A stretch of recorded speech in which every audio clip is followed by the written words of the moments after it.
See if this sounds familiar.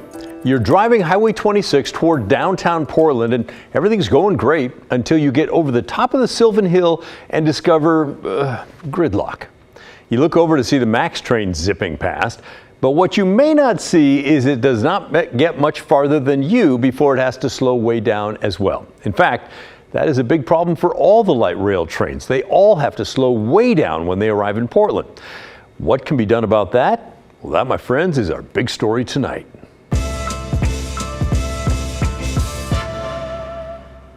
Portlanders who have visited places like New York, London, or even Seattle may have noticed other cities don't have as much of a downtown slowdown, and that's often thanks to downtown train tunnels.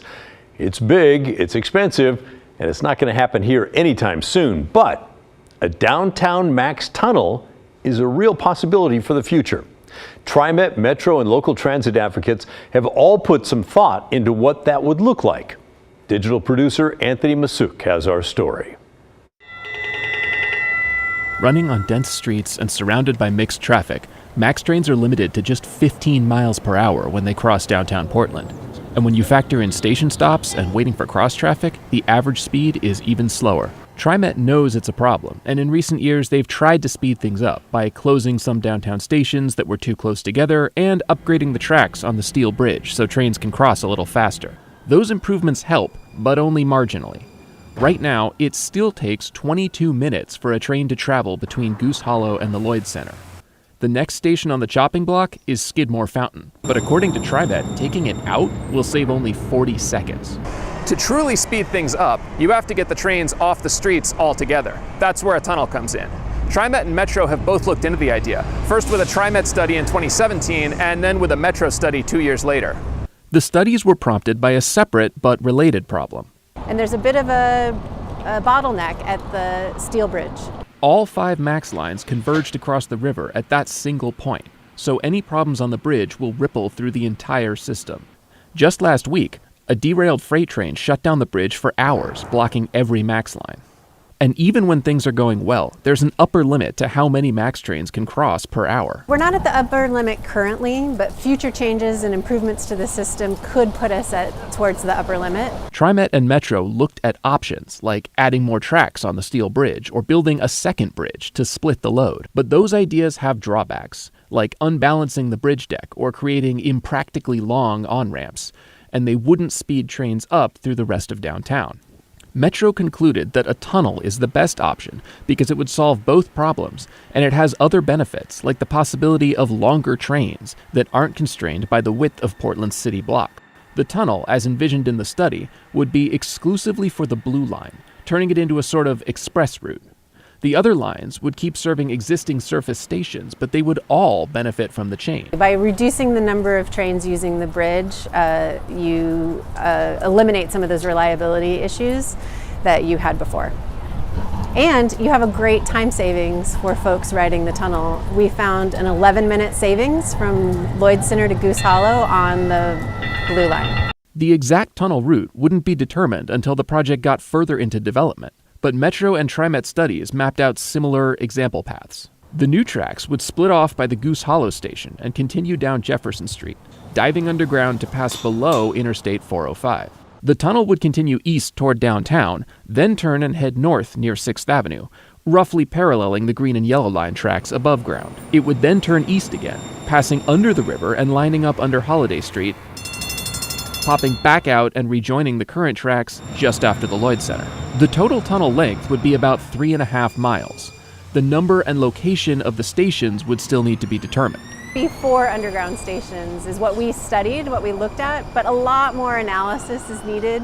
That's why we went to voters in 2020 with the Get Moving transportation measure, seeking funding to take this to the next step of environmental review and further design. That 2020 ballot measure would have imposed a payroll tax to fund a host of regional transportation projects, including studying a downtown tunnel and building a new light rail line to Tigard. But voters rejected it, putting both MAX projects on an indefinite hold. Metro could pursue other funding sources for those projects, but it's choosing to leave them on the shelf for the moment. The transportation measures failure forced us to put a couple of projects on hold until voters are ready again to talk about future investments in transit. So, at least at the moment, it would be fair to call the tunnel a pipe dream. But the MAX system is almost 40 years old, and we've built several big additions during that time, including a tunnel through the West Hills. So it's worth asking, why don't we have a downtown tunnel already?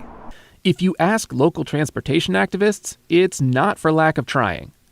Jim Howell is the director of the Association of Oregon Rail Transit Advocates, or AORTA, and he's been involved in Portland transportation planning since the 1970s, when advocates pushed the city to ditch the Mount Hood Freeway in favor of building the original MAX line from Gresham to downtown Portland. He says there was talk of a downtown tunnel all the way back then, but it didn't really fit with the vision for light rail, which was supposed to be a more affordable option than a full metro system by keeping trains on the surface. But that's why we picked light rail, because it was cheap.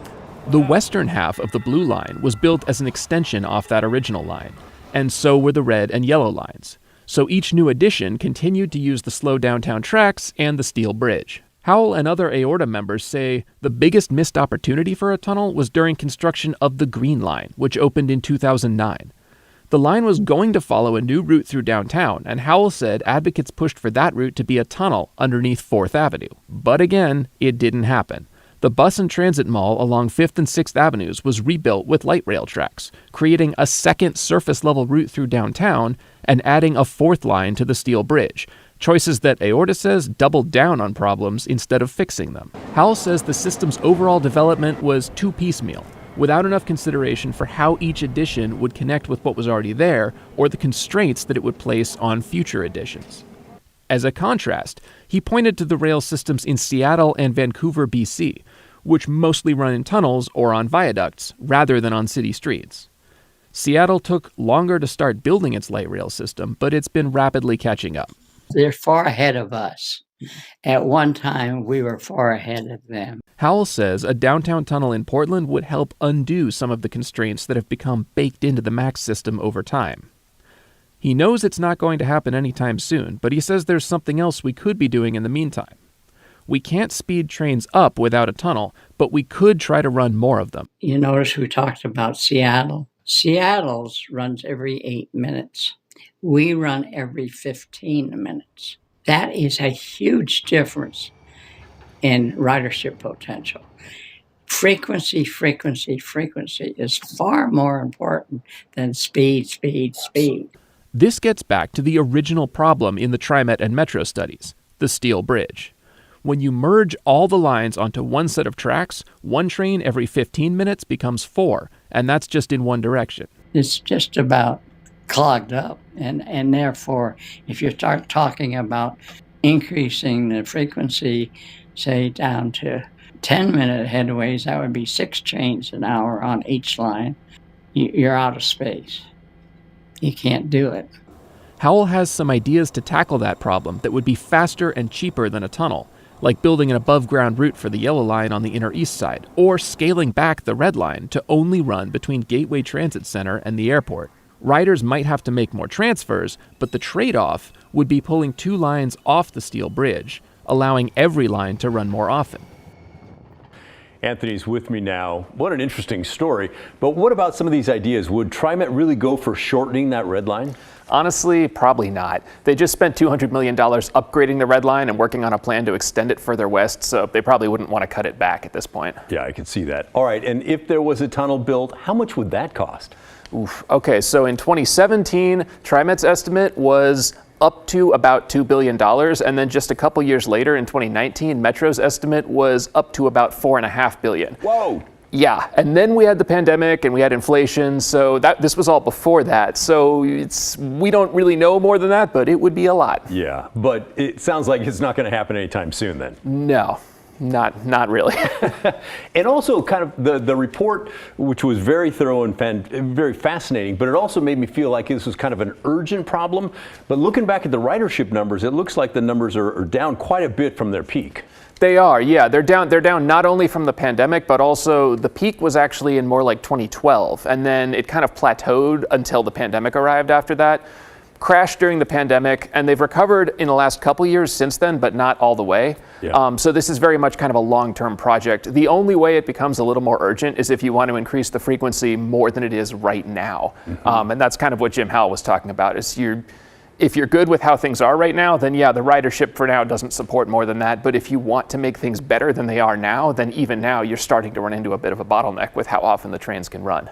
And I guess if you look out into the future, it's not like we're going to have long-term stagnation for the population. At least I don't think so. Yeah, let's hope not. Yeah. If assuming we don't, then yeah, in the long run, Metro said they consider this kind of a blip, the pandemic that is. In the long run, they still think that the ridership is probably just going to keep going up. And so eventually the steel bridge problem becomes kind of insurmountable. Yeah, so whether it's 20 years from now or 30 years from now, a lot of folks probably think the time to start working on it and thinking about it is right now. Right. Yeah. Like the pandemic may have delayed things a couple years, but they sort of see in the long run, this doesn't change the trajectory we're on. Interesting. All right.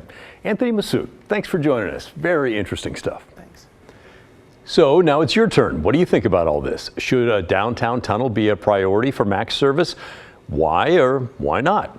Email us, will you? Send us an email to thestory@kgw.com or call and leave a voicemail. The number is 503-226-5090.